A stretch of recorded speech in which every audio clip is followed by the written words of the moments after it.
I still remember that moment, the last time he looked at me.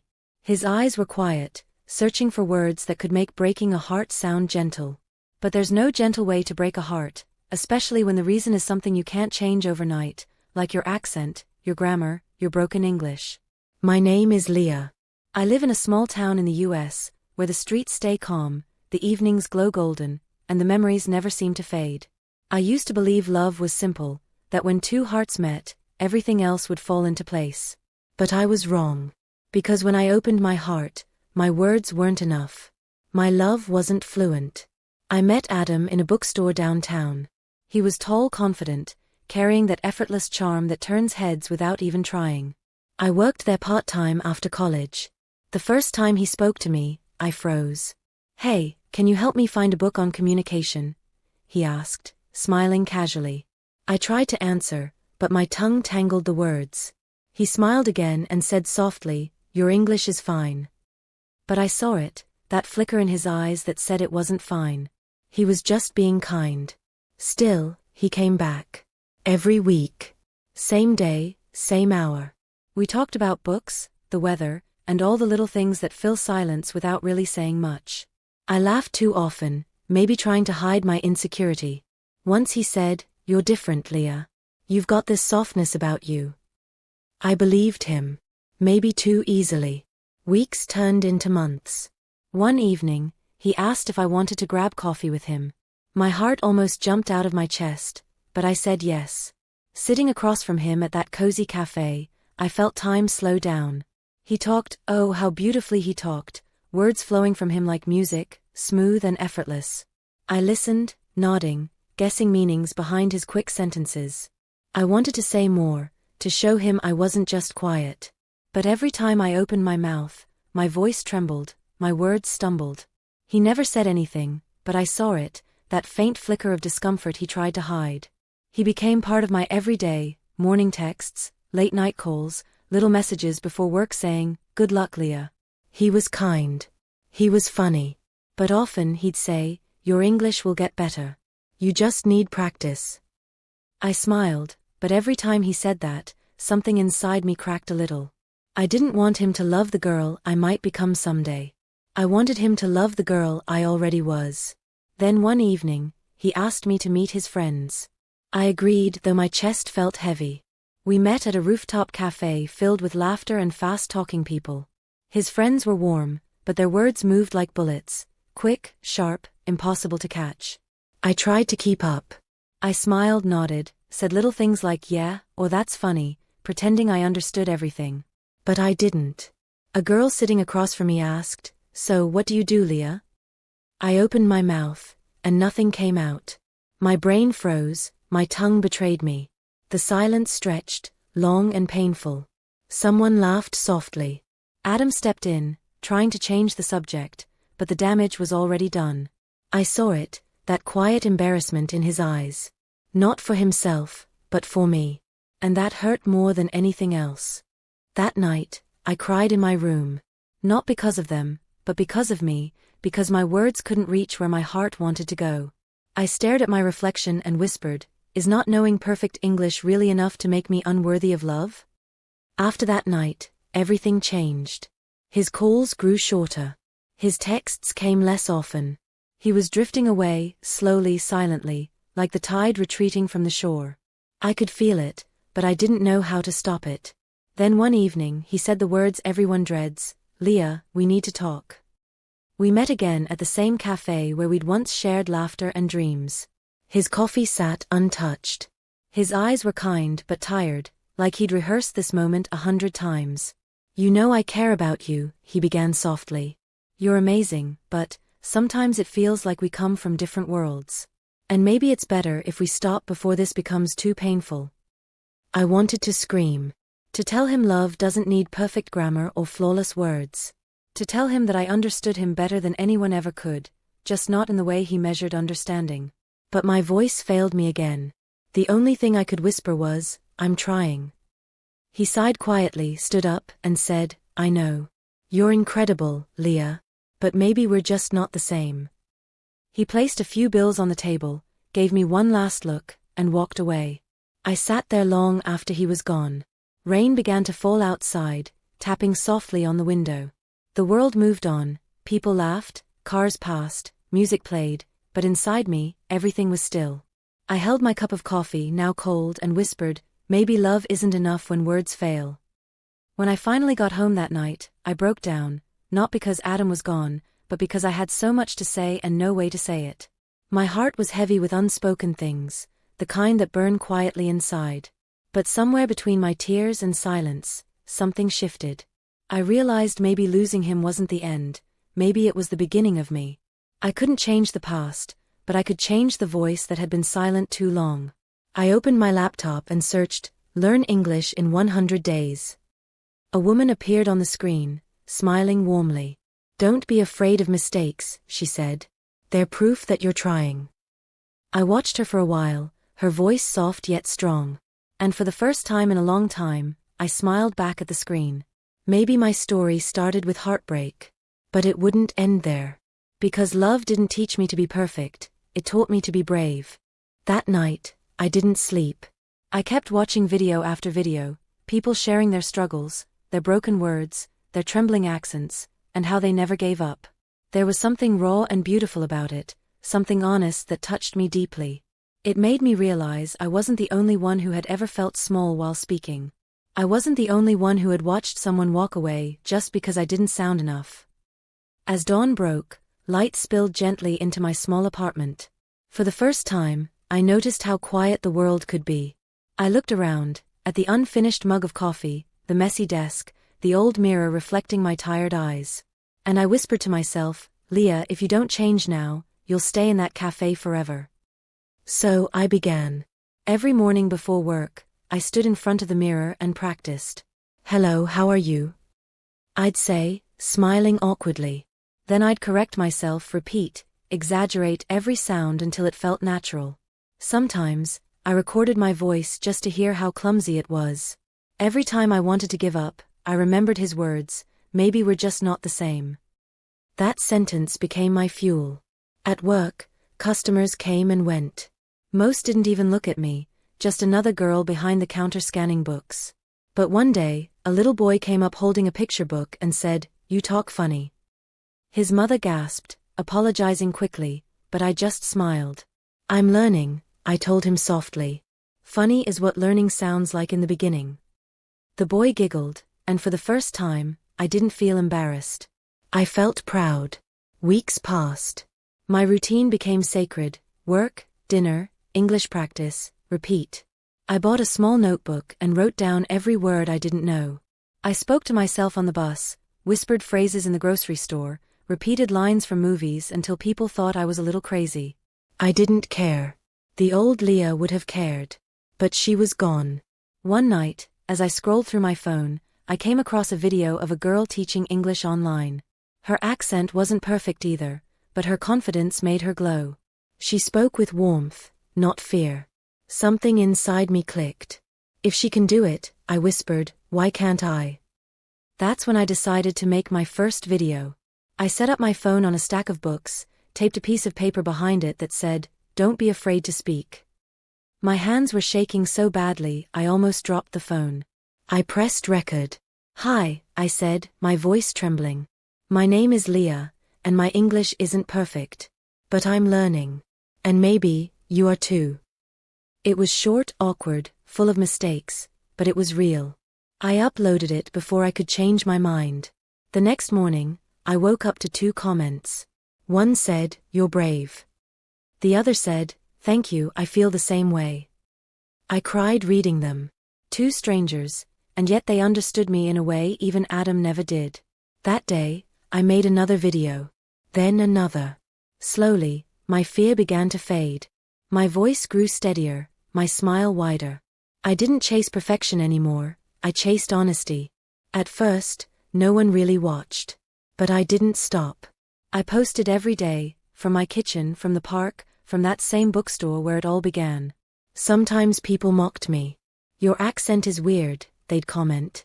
I used to delete those messages. But one day I replied, "Yes. It's mine." It felt like reclaiming something that had once been stolen from me. Months passed, and my small channel began to grow. 10 followers turned into 100, then 1,000. People from all over the world started sharing their stories of being judged, ignored, or laughed at. My videos became a space where they could breathe. I was no longer learning English just for me. I was doing it for everyone who had ever been told their voice didn't matter. One evening, I was recording a video about confidence when my phone buzzed. A message. Unknown number. Hey Leah, it's Adam. I came across one of your videos. You've changed. I'm proud of you. I stared at the screen for a long time. My heart didn't ache this time. It just felt quiet, like a page had finally turned. I typed back, thank you. Then after a pause, I added, you were part of the reason I started. I hesitated before pressing send, but then I did. He replied, guess I was wrong. We weren't that different after all. I didn't answer. I didn't need to. Because for the first time, I didn't want his approval. I had mine. That night, I went live for the first time on my channel. My hands still shook, but when I saw hundreds of people watching, smiling, commenting we love your story, my voice steadied. I told them, it's okay to fail. It's okay to sound imperfect. The only thing that matters is that you don't stop speaking. When the stream ended, I sat quietly in my room, the same room where I once cried because I couldn't say what I felt. But now, it felt different. Brighter. The silence wasn't heavy anymore. It was peaceful. I looked out the window. The city lights shimmered below like little stars fallen to earth. I thought of the girl I used to be, the one who sat in that cafe, holding a cold cup of coffee, believing she wasn't enough. I wanted to hug her and whisper, you were always enough. You just didn't know it yet. Then I turned back to my desk, opened my notebook, and wrote. Maybe love didn't stay. But my voice did. And as the night wrapped itself around me, I realized something profound. Sometimes losing someone isn't the end of a love story. Sometimes, it's the beginning of loving yourself. I smiled, turned off the lights, and whispered softly, tomorrow, I'll record again. Because for the first time in a long time, I wasn't afraid of being heard. The next morning, the world looked a little different, not because anything around me had changed, but because I had. The air felt lighter. The mirror reflected someone stronger. I made coffee, sat by the window, and wrote my plan for the day. I wasn't just an ordinary girl trying to learn English anymore. I was a storyteller now, and people were listening. I pressed record again. Good morning, I said, my voice soft but steady. Today I want to talk about courage, the courage to sound wrong, to fail, and to keep going anyway. I smiled because I was talking to the camera, but deep down, I knew I was really talking to myself. Days turned into weeks, and weeks into months. My little channel began to grow like wildflowers after rain. People wrote to me from everywhere, India, Brazil, Japan, Africa. Leah, one message said, I was afraid to speak at work, but after watching you, I tried again. Another said, your English isn't perfect, but it's beautiful, because it's real. Those words touched me in ways I never imagined possible. Then one morning, I woke up to hundreds of notifications. Someone had shared one of my videos on a big learning platform. Within hours, the views exploded, 10,000, 50,000, 100,000. My phone buzzed non-stop. My heart raced so fast I had to sit down. I stared at the screen, my hands trembling, whispering, is this really happening? The next few days felt like a dream, emails, interview requests, collaborations, all flooding in. People wanted to hear me speak.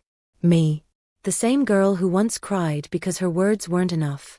But success, I learned, doesn't come alone. It brings attention, and sometimes judgment. The comments began to change. She's pretending to be humble. Her accent still sounds bad. Why do people even like her? At first, I tried to ignore it. I told myself, they don't know me. But their words clung to me like shadows. Every night before sleeping, I scrolled through them, one cruel comment after another, until my chest felt heavy again. One evening, after a particularly rough day, I sat in front of the camera but couldn't record. My voice wouldn't come out. I looked at my reflection in the lens, tired eyes, trembling hands, and whispered, maybe I'm not strong enough for this. I closed my laptop and walked outside. The city glowed with lights, but inside me, everything felt dim. I walked without direction until I found myself standing near the old bookstore, the same place where Adam and I had once sat together. The same place where everything had started. The window display had changed, but the smell was still the same: old paper, coffee, dust, and memories. I stepped inside. The bell above the door chimed softly. And then, I heard a familiar voice. Leah. I turned. It was Adam. He looked different, older, maybe wiser, or just more careful with his words. For a moment, the whole world went silent. My heartbeat was the only sound I could hear. Hi, I said finally, forcing a small smile. He smiled back, awkward but kind. I wasn't sure it was you. You look happy. I am, I said, and this time, I truly meant it. He nodded slowly. I've been watching your videos. You're amazing. I'm sorry for. You don't have to be, I interrupted softly. If you hadn't left, I might never have started. He looked down, unsure how to reply. For a long second, we just stood there, two people who once broke each other but somehow grew from the pieces. I'm proud of you, Leah, he said quietly. I smiled. I'm proud of me too. When I left the bookstore, I didn't feel pain anymore. Just peace. The past wasn't a wound now, it was a lesson. That night, I recorded again. My eyes still carried the reflection of that bookstore, that moment of closure. Sometimes, I told the camera, we meet people who break us so we can rebuild ourselves stronger. That video went viral. Millions watched. Millions cried. People wrote, Leah, your story feels like mine. Suddenly, I wasn't just an English learner or a creator. I had become a voice for everyone who'd been told they weren't enough. But even as the numbers grew, I stayed the same. Every night before bed I made tea, sat by the window, and whispered thank you, to the universe, to the pain, to the girl I used to be. Then one evening, an invitation arrived, to speak at a small event in New York. My first time on stage. I almost said no. The thought of speaking live, in front of real people, terrified me. What if I forget my words? What if they laugh at my accent again? But something inside me whispered, do it afraid. When I finally stood on that stage, the lights were blinding. My hands trembled, my breath came short. I looked out at the audience, hundreds of faces waiting for me to speak. I took a deep breath and said, Hi, my name is Leah, and once upon a time I was afraid to speak. The hall fell silent. I told them everything, the cafe, the heartbreak, the broken English, the long nights of practice, the YouTube videos, the cruel comments, the healing. And when I finished, the crowd stood and clapped. Some cried. After the event, a young woman came to me. Her eyes were wet. I was like you, she said. I stopped talking because people laughed at my accent. But after hearing you, I want to start again. I hugged her. Please do, I whispered. The world needs your voice. That night when I returned home, I stood before my mirror again, the same one from all those months ago. I smiled at my reflection. My English still wasn't perfect. But my confidence was fluent. And that was enough. I looked into the camera one last time before bed and said, if your heart has been broken, let it break open. Let the light in. Let the pain teach you how to speak again.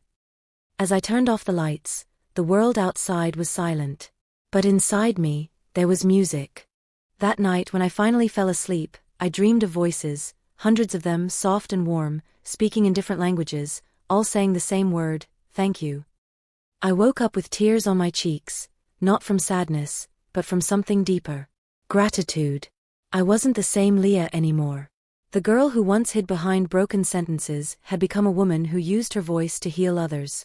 Weeks passed, and life moved gently, beautifully steady.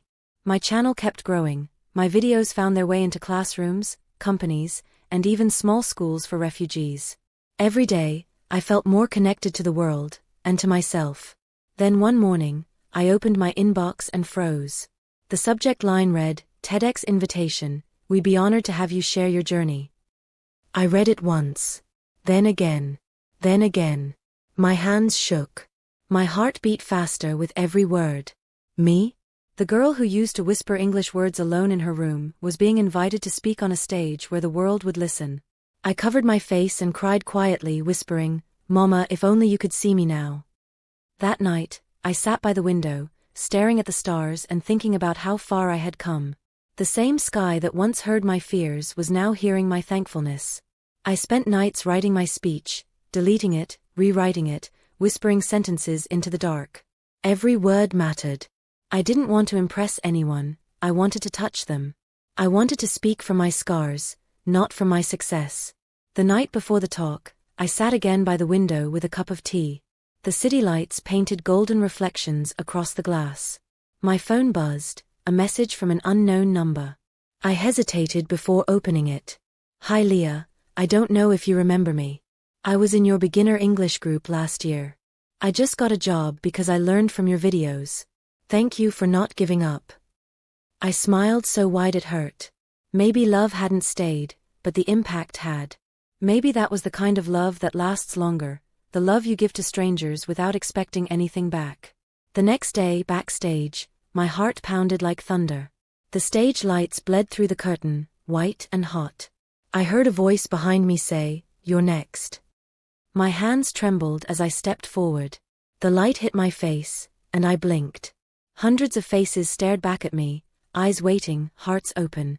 I took a deep breath and whispered to myself, "This is for you, Leah," the girl who once practiced in front of a mirror, whispering English words through tears. "Good evening," I began. My voice trembled but didn't break. "My name is Leah, and for most of my life, I believed my voice wasn't good enough." The audience was silent, perfectly still. I told them everything. About heartbreak. About Adam, not his name, but his lesson. About shame and silence, and how losing love made me find my voice. I told them how I started speaking to a phone and ended up speaking to the world. And then I said, fluency is not about perfection. It's about courage, the courage to be seen exactly as you are. When I finished, there was a heartbeat of silence, and then, a storm of applause. It rolled through the room like thunder, like rain after a long drought. People stood. Some cried. Some smiled through tears. I stood there, not as a girl afraid of words, but as a woman who had learned to turn them into light. After the event, people surrounded me, students, teachers, strangers, all wanting to say thank you.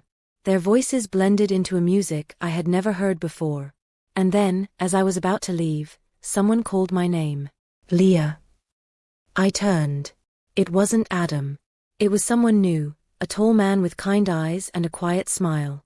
"I just wanted to say," he began softly, "your words, they reminded me of my mother. She was afraid to speak too. You made me understand her better." Warmth bloomed in my chest.